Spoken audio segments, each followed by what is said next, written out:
Beauty সোপের নামে ভয়াবহ প্রতারণার অভিযোগ কাশ্মীরি বিউটি বাই জিনিয়াথের স্যাফরন গট মিল্ক সোপের বিরুদ্ধে। খাঁটি ছাগলের দুধ ও কাশ্মীরি জাফরান দিয়ে সাবান তৈরির কথা বললেও নমুনা পরীক্ষা করে পাওয়া গেছে কাপড় কাচার সাবানের চেয়েও নিম্নমানের উপাদান।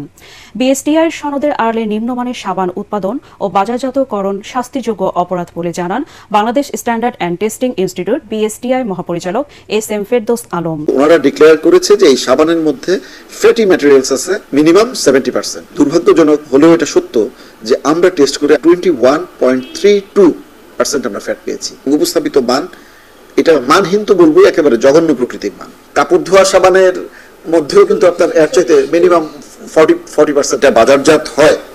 এটা রীতিমতো ভোক্তা সাধারণকে প্রতারণা করা। হাজার হাজার মানুষ তার দ্বারা প্রতারিত হচ্ছে।